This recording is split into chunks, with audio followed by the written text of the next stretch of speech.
नमस्कार। आज की क्लास में हम फार्मेसी लॉ और एथिक्स का एक बहुत ही ज़रूरी चैप्टर 11 कवर करने वाले हैं। इसका नाम है कोड ऑफ फार्मास्यूटिकल एथिक्स। आप इसे एक तरह का प्रोफेशनल कंपस समझ सकते हैं।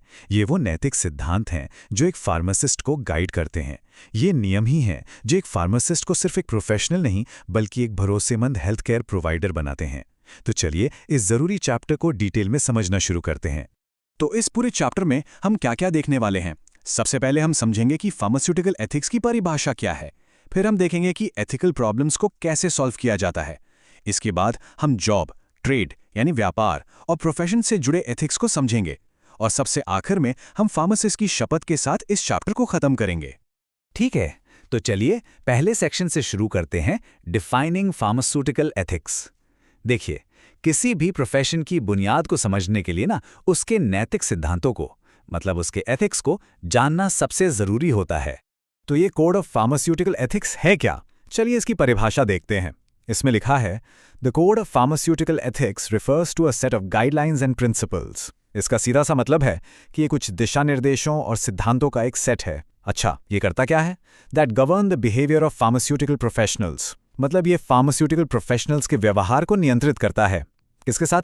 इन the interactions with patients, health care providers and other stake holders, यानी मरीजों, डॉक्टरों और बाकी लोगों के साथ बातचीत में उनका व्यवहार कैसा होना चाहिए, ये कोड वही बताता है। आगे लिखा है, it outlines the standards of conduct, यानी ये बताता है कि किन लोगों से इस आचरण की उम्मीद की जाती है। फार्मासिस्ट्स, फार्मेसी टेक्नीशियंस और अदर फार्मास्यूटिकल प्रोफेशनल्स। सीधे शब्दों में कहें तो ये कोड इन सभी प्रोफेशनल्स के लिए एक स्टैंडर्ड सेट करता है। और इसका मकसद क्या है? Helps to ensure they act with integrity, competence and responsibility. ये सुनिश्चित करना कि वो हमेशा 3 चीज़ों के साथ काम करें। इंटेग्रिटी यानी पूरी ईमानदारी, कॉम्पिटेंस मतलब अपने काम में पूरी तरह से कुशल, और रिस्पॉन्सिबिलिटी यानी अपने हर काम की पूरी जिम्मेदारी लेना। सच कहूं तो ये 3 शब्द इस पूरे प्रोफेशन की बुनियाद हैं। चलिए अब हमारे अगले सेक्शन पर आते हैं, एथिकल प्रॉब्लम सॉल्विंग। अब जब हम सिद्धांत समझ गए हैं तो ये जानना भी जरूरी है कि अगर कोई नैतिक दुविधा, कोई एथिकल प्रॉब्लम सामने आ जाए तो उसे स्टेप बाय स्टेप सुलझाना कैसे है। ये एक तरह का प्रैक्टिकल गाइड है। तो जब भी कोई मुश्किल नैतिक स्थिति सामने आए तो उसे सुलझाने के लिए एक प्रोसेस होता है। चलिए एक एक करके देखते हैं। Step 1, identify the ethical issue. मतलब सबसे पहला काम है ये पहचानना कि आखिर नैतिक मुद्दा है क्या। सिचुएशन को एनालाइज कीजिए, नियम देखिए, अपने सहकर्मियों से बात कीजिए। Step 2, gather information. दूसरा कदम है जानकारी इकट्ठा करना। प्रॉब्लम को अच्छी तरह समझने के लिए और उसके समाधानों को सोचने के लिए जो भी जरूरी डेटा है उसे जमा कीजिए। Step 3, analyse the ethical issue. अब उस नैतिक मुद्दे का विश्लेषण कीजिए। इसमें मरीज के अधिकार, आपकी अपनी प्रोफेशनल जिम्मेदारी, कानूनी जरूरतें, इन सभी पहलुओं पर गौर करना होता है। और चौथा कदम है स्टेप 4, कंसिडर पॉसिबल सॉल्यूशंस। यानी अब आप सोचिए कि इसके क्या क्या समाधान हो सकते हैं। टीम के साथ ब्रेनस्टॉर्म कीजिए, गाइडलाइंस देखिए और जरूरत पड़े तो एक्सपर्ट्स की सलाह भी लीजिए। और हाँ, एग्जाम के लिए एक छोटी सी मेमोरी टिप है। इन पहले 4 स्टेप्स को आप IGAC से याद रख सकते हैं। आइडेंटिफाई, गैदर, एनालाइज और कंसिडर। ठीक है, तो पहले 4 स्टेप्स हो गए। अब आगे बढ़ते हैं। Step 5, evaluate the solutions. मतलब जो भी समाधान आपने सोचे हैं अब उनका मूल्यांकन कीजिए। हर सॉल्यूशन के फायदे और नुकसान देखिए कि मरीज पर, समाज पर इसका क्या असर पड़ेगा। Step 6, choose and implement the solution. अब सबसे अच्छे समाधान को चुनिए और उसे लागू कर दीजिए। और हमारा आखिरी 7वां स्टेप है 7, मॉनिटर एंड रिव्यू। यानी अपने फैसले के नतीजों पर नजर रखिए और उसकी समीक्षा कीजिए। देखिए कि वो काम कर रहा है या नहीं, और जरूरत हो तो उसमें बदलाव भी कीजिए। इन 3 स्टेप्स के लिए भी एक मेमोरी टिप है, ECM, इवैल्यूएट, चूज, मॉनिटर। अब सवाल यह है कि इस पूरी प्रक्रिया का लक्ष्य क्या है। गोल है इफेक्टिवली रिजॉल्व डायलेमास, यानी दुविधाओं को प्रभावी ढंग से सुलझाना। Provide highest quality of care, मरीज को सबसे अच्छी देखभाल देना। एंड मेंटेन प्रोफेशनल कॉन्डक्ट, और अपने प्रोफेशनल व्यवहार को हमेशा बनाए रखना। तो अब हम बात करेंगे उन नैतिक नियमों की जो सीधे सीधे एक फार्मासिस्ट के जॉब से, मतलब उसके रोजमर्रा के काम से जुड़े हैं। ये वो सिद्धांत है जो आपकी डेली प्रैक्टिस को गाइड करते हैं। तो चलिए देखते हैं कि एक फार्मासिस्ट की जॉब के संबंध में एथिक्स कोड क्या कहता है। पहला पॉइंट है फार्मास्यूटिकल सर्विसेज। इसमें 2 बातें ध्यान रखनी है। पहली, pharmacy premises should be registered, मतलब आपकी फार्मेसी या दवा की दुकान रजिस्टर्ड होनी ही चाहिए।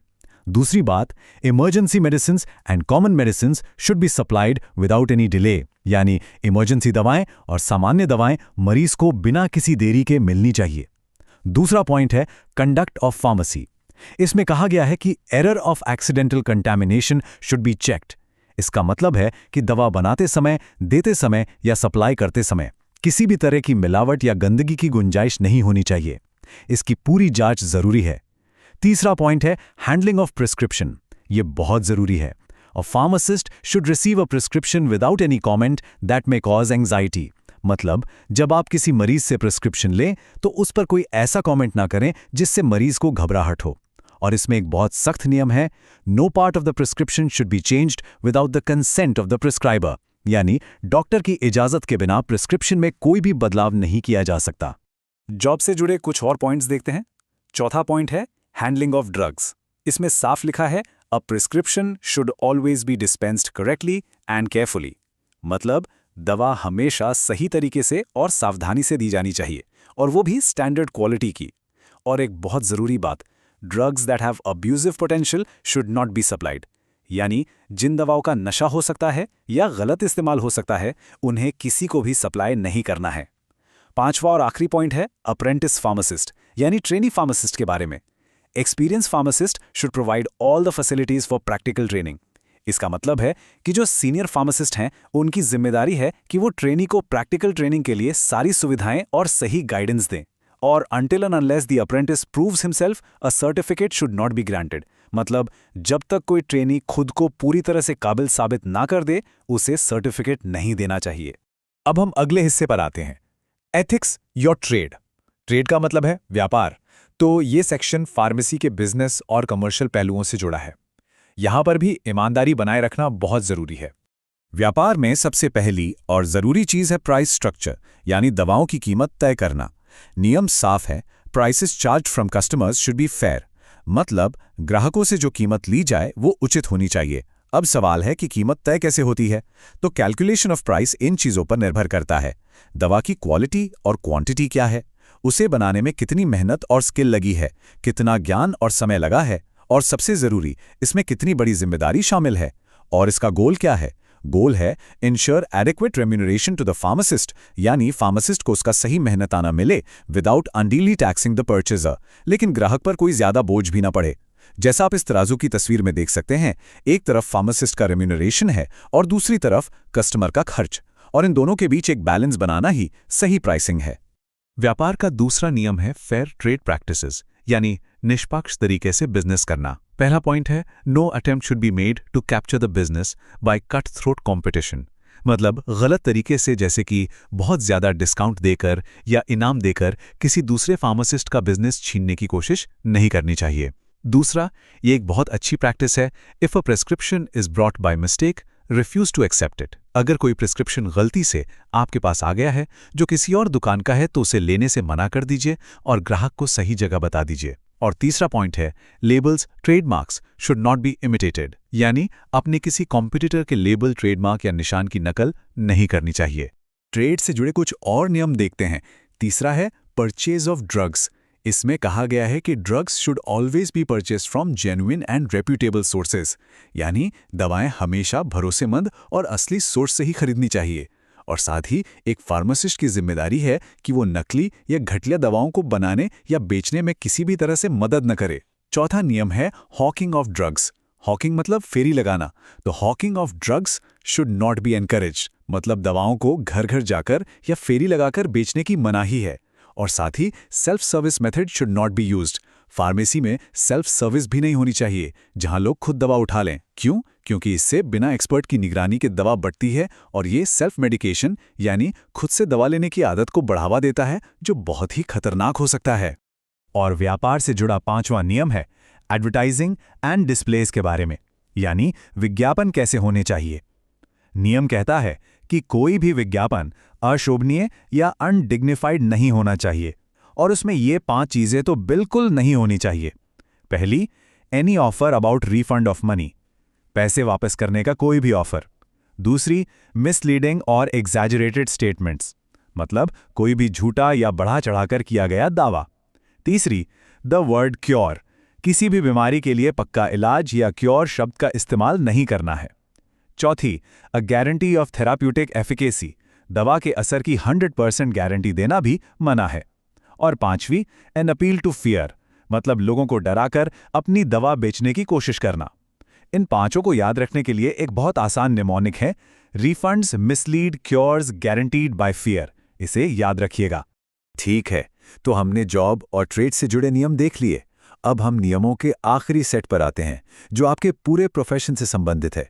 इसमें हम देखेंगे कि एक फार्मासिस्ट का अपने साथी प्रोफेशनल्स और पूरे मेडिकल समुदाय के साथ कैसा संबंध होना चाहिए।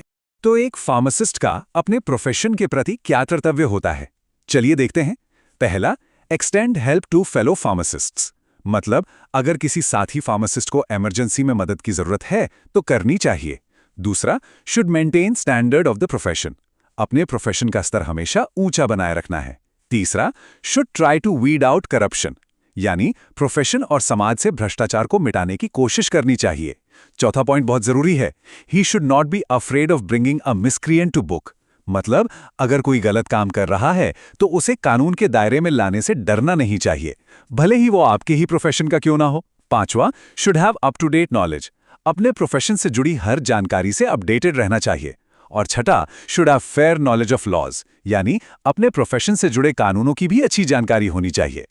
अब बात करते हैं मेडिकल प्रोफेशन यानी डॉक्टरों के साथ एक फार्मासिस्ट के संबंधों की। पहला नियम है लिमिटेशन ऑफ प्रोफेशनल एक्टिविटीज।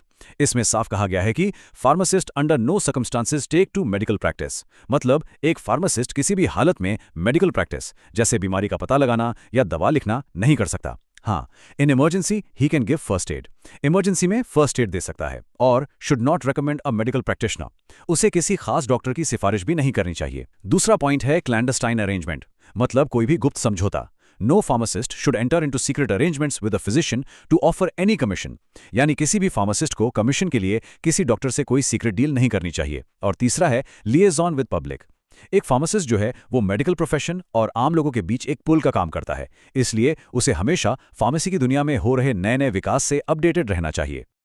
और अब हम इस चैप्टर के बिल्कुल आखिरी और सबसे अहम हिस्से पर आ गए हैं, द फार्मासिस्ट्स ओथ, यानी फार्मासिस्ट की शपथ।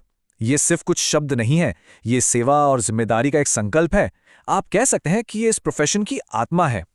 तो चलिए इस शपथ को लाइन बाय लाइन पढ़ते और समझते हैं। At this time I vow to devote my professional life to the service of all humanity through the profession of pharmacy। मतलब मैं अपने पेशेवर जीवन को फार्मेसी के माध्यम से पूरी मानवता की सेवा में समर्पित करने की शपथ लेता हूँ। I will consider the welfare of humanity and relief of human suffering my primary concerns। मैं मानवता के कल्याण और लोगों की पीड़ा को कम करने को अपनी सबसे बड़ी प्राथमिकता मानूंगा। I will apply my knowledge, experience and skills to the best of my ability। मैं अपने ज्ञान, अनुभव और कौशल का अपनी पूरी क्षमता से इस्तेमाल करूंगा ताकि मेरे मरीजों को दवा से सबसे अच्छा परिणाम मिले। I will keep abreast of developments and maintain professional competency। मैं फार्मेसी के क्षेत्र में हो रहे नए विकास से हमेशा अपडेट रहूंगा और अपनी पेशेवर योग्यता बनाए रखूंगा। I will maintain the highest principles of moral, ethical and legal conduct। मैं नैतिकता और कानून के उच्चतम सिद्धांतों का पालन करूंगा। I will embrace and advocate change that improves patient care। मैं फार्मेसी में होने वाले उन बदलावों को अपनाऊंगा और उनकी वकालत करूंगा जिनसे मरीजों की देखभाल बेहतर होती है। I take these vows voluntarily with the full realization of the responsibility with which I am entrusted by the public। मैं ये शपथ अपनी मर्जी से उस पूरी जिम्मेदारी को समझते हुए ले रहा हूं जो जनता ने मुझ पर सौंपी है। तो ये शपथ एक तरह से एक फार्मासिस्ट की उन सभी जिम्मेदारियों का निचोड़ है जिनकी हमने आज इस चैप्टर में बात की।